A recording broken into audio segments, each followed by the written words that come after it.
Hello मित्रों, नमस्कार। मैं आप लोगों के बीच पुनः उपस्थित हूँ छायावाद भाग 4 लेकर, जिसमें छायावाद के प्रमुख कवि सुमित्रा नंदन पंत पर महत्वपूर्ण वस्तुनिष्ठ प्रश्न हैं।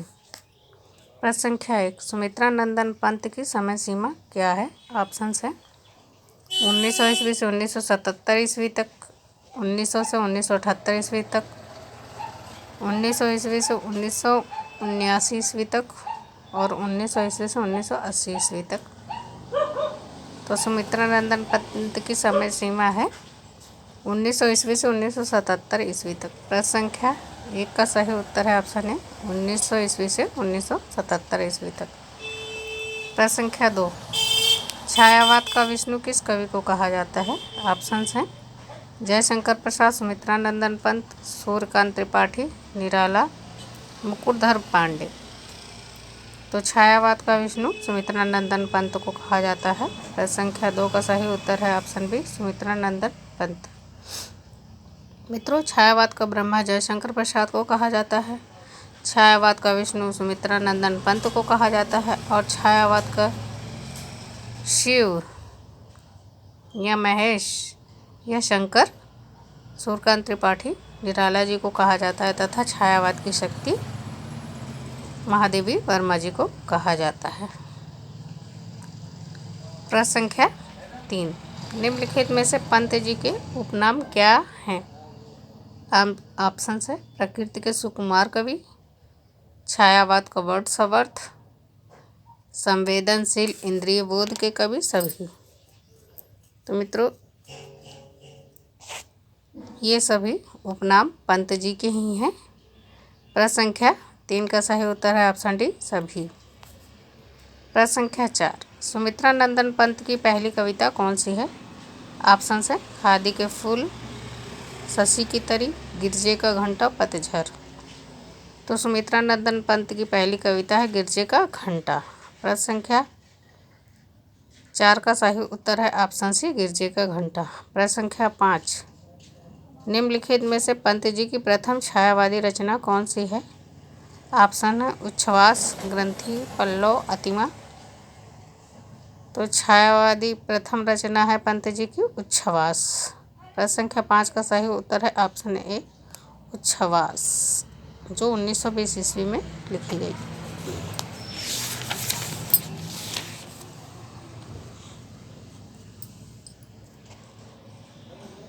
पंत जी की किस रचना की भूमिका को छायावाद का मैनिफेस्टो या घोषणा पत्र कहा जाता है? प्रश्न संख्या 6, ऑप्शंस हैं चिदंबरा, युगमाड़ी, पल्लव या गुंजन। तो पंत जी की पल्लव रचना की भूमिका को छायावाद का मैनिफेस्टो या घोषणा पत्र कहा जाता है। प्रश्न संख्या 6 का सही उत्तर है ऑप्शन सी पल्लव। प्रश्न संख्या 7, पंत जी की अंतिम छायावादी रचना कौन सी है? ऑप्शंस हैं गुंजन, युगवाड़ी, पल्लव, लोकायतन। तो पंत जी की अंतिम छायावादी रचना है गुंजन। प्रश्न संख्या 8, सुमित्रा नंदन पंत को 1968 ईस्वी में किस रचना के लिए ज्ञानपीठ पुरस्कार मिला? ऑप्शंस हैं लोकायतन, युगवाड़ी, युगांत, चिदंबरा। तो सुमित्रा नंदन पंत को 1968 ईस्वी में ज्ञानपीठ पुरस्कार जिस रचना पर मिला वह है चिदंबरा। प्रश्न संख्या 8 का सही उत्तर है ऑप्शन डी चिदंबरा। तथा युगांत को छायावाद की मृत्यु का घोषणा पत्र भी कहा जाता है। प्रश्न संख्या 9, पंत जी को किस रचना के लिए 1960 में साहित्य अकादमी पुरस्कार मिला? ऑप्शंस हैं खादी के फूल, चिदंबरा, कला और बूढ़ा चांद तथा लोकायतन। तो पंत जी को 1960 ईस्वी में साहित्य अकादमी पुरस्कार जिस रचना पर मिला वह है कला और बूढ़ा चांद। प्रश्न संख्या 9 का सही उत्तर है ऑप्शन सी कला और बूढ़ा चांद। प्रश्न संख्या 10, सुमित्रा नंदन पंत को किस रचना के लिए 1965 ईस्वी में सोवियत लैंड पुरस्कार प्राप्त हुआ? ऑप्शन है युगांत, युगवाणी, ग्राम्य, लोकायतन। तो सोवियत लैंड पुरस्कार प्राप्त करने वाली रचना है 1965 ईस्वी में लोकायतन। प्रश्न संख्या 10 का सही उत्तर है ऑप्शन डी, लोकायतन। प्रश्न संख्या 11, निम्नलिखित में से पंत की छायावादी रचना कौन सी है? ऑप्शन है ग्रंथि 1920 ईस्वी, बीड़ा 1927 ईस्वी, पल्लो 1928 ईस्वी और ये सभी। तो मित्रों, पंत जी की छायावादी ये सभी रचनाएं पंत जी की छायावादी रचनाएं हैं। प्रश्न संख्या 11 का सही उत्तर है ऑप्शन डी, ये सभी। प्रश्न संख्या 12, पंत जी की छायावादी रचना कौन सी है? ऑप्शन है ए उच्छ्वास 1920 ईस्वी, बी गुंजन 1932 ईस्वी, सी ए और बी दोनों, डी इनमें से कोई नहीं।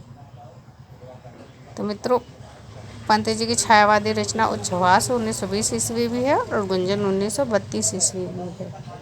तो इसका सही उत्तर होगा सी, ए और बी दोनों। प्रश्न संख्या 12 का सही उत्तर है ऑप्शन सी, ए और बी दोनों।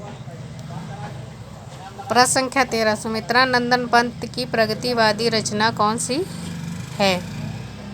ऑप्शन है युगांत 1936 ईस्वी, युगवाणी 1939 ईस्वी और ग्राम्य 1940 ईस्वी तथा सभी। तो पंत जी की प्रगतिवादी रचनाएं ये सभी हैं। प्रश्न संख्या 13 का सही उत्तर है ऑप्शन डी, सभी। प्रश्न संख्या 14, निम्नलिखित में से पंत जी की कौन सी रचना अरविंद दर्शन या अंतश्चेतनावादी दर्शन से प्रभावित हैं? ऑप्शन है स्वर्ण किरण 1947 ईस्वी, स्वर्ण धूलि 1947 ईस्वी, युगपथ 1940 ईस्वी तथा ये सभी। तो पंत जी की अरविंद दर्शन और अंतश्चेतना से प्रभावित ये सभी रचनाएं हैं। प्रश्न संख्या 14 का सही उत्तर है ऑप्शन डी, ये सभी। प्रश्न संख्या 15, पंत जी की नव मानवतावादी रचना कौन सी है? ऑप्शन है उत्तरा 1949 ईस्वी, अतिमा 1955 ईस्वी, लोकायतन 1964 ईस्वी और ये सभी। तो पंत जी की नव मानवतावादी रचनाएं ये सभी हैं। प्रश्न संख्या 15 का सही उत्तर है ऑप्शन डी, ये सभी। प्रश्न संख्या 16, पंत जी ने किस रचना का संपादन किस पत्रिका का संपादन 1938 ईस्वी में किया? ऑप्शन है मतवाला, चांद, माधुरी, रूपाभ। तो पंत जी द्वारा संपादित पत्रिका है रूपाभ। प्रश्न संख्या 16 का सही उत्तर है ऑप्शन डी, रूपाभ।